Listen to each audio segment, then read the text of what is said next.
Assalamualaikum warahmatullahi wabarakatuh. Hai semuanya, apa kabar hari ini? Semoga selalu sehat ya. Nah, di bangku kelas 8 ini, belajar prakarya akan semakin menarik dan seru loh. Jadi langsung saja kita mulai ya. Jangan lupa sebelum belajar kita berdoa terlebih dahulu. Baiklah, di pelajaran prakarya kali ini kita akan belajar mengenai kerajinan bahan lunak. Lalu, tahukah kalian produk kerajinan bahan lunak? Nah, di sekitar kalian tentu banyak terdapat kerajinan yang dibuat dari bahan lunak. Jenis-jenis bahan lunak apakah yang kalian ketahui? Oke, jadi ada bermacam-macam jenis bahan lunak yang bisa digunakan untuk membuat kerajinan. Misalnya, tanah liat, getah, lilin, clay tepung, plastisin, parafin, dan gips. Tiap bahan lunak yang digunakan untuk membuat kerajinan itu memiliki sifat dan karakter masing-masing, di mana sifat dan karakter tersebut memiliki perbedaan. Setiap bahan lunak juga dibuat menjadi benda kerajinan dengan teknik yang berbeda pula. Lalu, apa sih itu bahan lunak? Agar kalian memahaminya, simak pembahasan berikut ini ya. Pengertian kerajinan bahan lunak. Kerajinan bahan lunak adalah kerajinan yang dibuat dari bahan dasar yang bersifat lunak. Beberapa bahan lunak yang digunakan dalam proses pembuatan produk kerajinan ini dapat dari bahan lunak alami dan bahan lunak buatan. Kerajinan bahan lunak merupakan cara pengolahan suatu kerajinan dengan menggunakan bahan lunak atau bahan yang sifatnya lunak. Bahan lunak itu sangat diminati oleh para pengrajin karena sifatnya yang lunak sehingga mudah dibentuk sesuai dengan keinginan pengrajin. Selanjutnya, jenis dan karakteristik bahan lunak. Sifat dan karakter bahan lunak ada beragam sesuai dengan jenisnya. Secara umum, bahan lunak yang digunakan untuk membuat kerajinan dapat dibedakan menjadi bahan lunak alami dan bahan lunak buatan.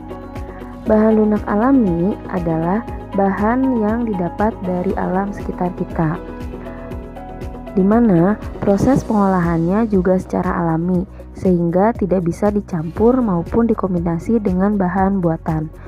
Contoh bahan lunak alami diantaranya tanah liat, serat alam, dan kulit. Sedangkan bahan lunak buatan adalah bahan yang digunakan untuk karya kerajinan yang diolah menjadi lunak.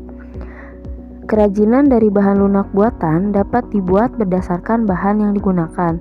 Bahan-bahan yang digunakan dapat berupa bubur kertas, gift, fiberglass, lilin, sabun, spons, dan lainnya. Pertama, kita akan membahas tentang kerajinan yang berasal dari bahan lunak alami. Ciri khas dari bahan ini adalah terletak pada bentuknya yang sangat lunak atau tidak keras. Untuk kamu yang mendapatkan bahan ini juga cukup mudah kok. Kamu bisa mengambil dari bahan alam yang masih murni di sekitar rumah kamu, misalnya tanah liat dan sebagainya. Kerajinan dari bahan lunak alami yang pertama adalah kerajinan dari tanah liat. Banyak sekali karya seni kerajinan yang diciptakan dari tanah liat.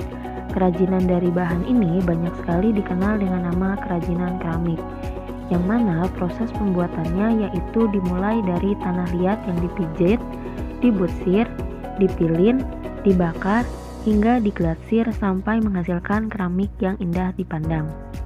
Contoh kerajinan lain dari tanah liat misalnya adalah gerabah, pot, guci, hingga piring yang terbuat dari tanah liat.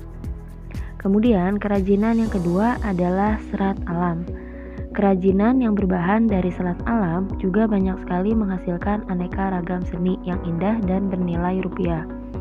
Umumnya, teknik dalam pembuatan kerajinan dari bahan serat alam ini harus dibuat dengan cara dianyam. Hasil yang akan diciptakan dari kerajinan ini antaranya adalah tas, dompet, alas meja, dan lain sebagainya. Kemudian yang ketiga adalah kerajinan dari kulit. Kerajinan wayang misalnya, dia menggunakan kerajinan yang berbahan dasar kulit, di mana sebelumnya sudah disamak atau dirapikan. Kulit yang dapat digunakan bisa berupa kulit yang masih mentah ataupun kulit sintetis. Nah, kulitnya juga harus berasal dari kulit hewan, misalnya seperti buaya, sapi, kambing, kerbau yang merupakan bahan dasar dalam pembuatan kerajinan. Nah, contoh dari kerajinan kulit ini misalnya dompet, tas, wayang, jaket, sepatu, dan lain-lain. Kemudian, kerajinan dari bahan lunak buatan. Yang pertama adalah kerajinan gips. Gips merupakan salah satu bahan mineral yang sifatnya tidak larut dalam air, sehingga jangka waktu yang cukup lama apabila sudah menjadi padat atau keras. Gips sendiri mengandung beberapa jenis zat, misalnya hidrat kalsium sulfat dan beberapa mineral. Untuk membuat benda dengan bentuk yang kamu inginkan, maka prosesnya juga harus dicairkan terlebih dahulu dan kemudian dibuat cetakan sesuai dengan apa yang kamu ciptakan atau kamu buat. Nah, contoh dari kerajinan gips misalnya hiasan dinding atau mainan yang berbentuk seperti boneka. Kemudian yang kedua adalah kerajinan lilin. Jika diperhatikan, dalam pembuatan kerajinan dari bahan lilin merupakan yang paling mudah dan sangat sederhana jika dibandingkan dengan bahan-bahan yang lainnya. Kerajinan yang berbahan dari lilin juga bisa dilakukan oleh hampir setiap orang. Untuk membuatnya bisa dengan cara mengukir lilin tersebut secara langsung atau mencairkannya terlebih dahulu. Contoh dari kerajinan yang dihasilkan lilin yaitu bunga lilin atau berbagai hiasan lainnya. Kemudian yang ketiga adalah kerajinan sabun. Kerajinan dari sabun adalah kerajinan yang sangat unik. Bahan yang diperlukan pun sangat simpel, yaitu hanya sabun batangan. Sabun batangan tersebut dapat diolah menjadi dua cara, yaitu bisa diukir, kemudian bisa juga dibentuk. Kemudian yang terakhir adalah kerajinan bubur kertas. Sisa kertas yang sudah tidak terpakai di rumah kamu ternyata bisa dimanfaatkan juga loh menjadi sebuah keragaman. Nah, untuk membuat kerajinan yang bermodalkan dari bubur kertas ini, umumnya kamu harus membutuhkan koran bekas, tepung kanji, air, lem, serta alat yang dibutuhkan tergantung dari apa yang ingin kamu buat.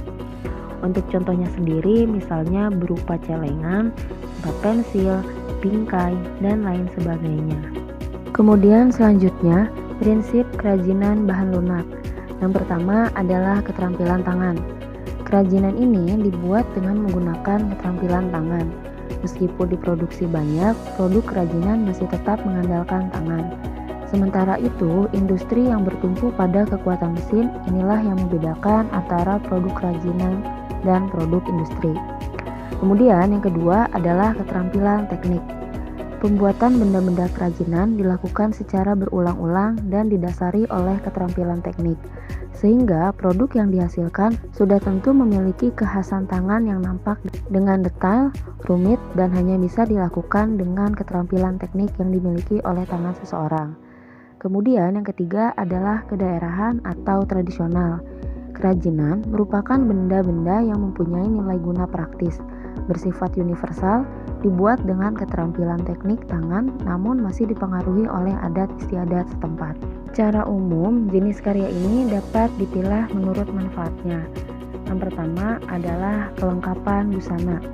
Produk kerajinan bahan lunak dibuat dengan mempertimbangkan produk tersebut dapat mempercantik diri dalam menggunakan busananya. Contohnya produk-produk aksesoris seperti gelang, kalung, bros, dan cincin. Kemudian yang kedua adalah kelengkapan suatu benda, di mana kerajinan bahan lunak yang difungsikan sebagai kelengkapan suatu benda itu misalnya adalah kotak tisu yang dilengkapi dengan hiasan keramik pada bagian muka. Kemudian, jika kotak tisu sudah tidak terpakai, maka keramiknya dapat dilepas dan dipasangkan pada kotak tisu lainnya. Yang ketiga adalah kelengkapan rumah atau bangunan. Produk kerajinan juga dapat dijadikan manfaat sebagai pelengkap rumah atau bangunan tertentu. Contohnya, air mancur berbentuk kodok di taman rumah. Kemudian yang terakhir adalah kelengkapan keperluan ritual atau upacara adat. Banyaknya ritual atau upacara adat di Nusantara tentunya bervariasi pula kerajinan bahan lunak yang dapat dimanfaatkan sebagai pelengkap upacara. Contohnya nih, lilin. Lilin banyak digunakan untuk berbagai acara ritual dan pesta adat. Cukup sekian pembahasan kita kali ini. kita lanjutkan minggu depan. Tetap semangat. Terima kasih. Wassalamualaikum warahmatullahi wabarakatuh.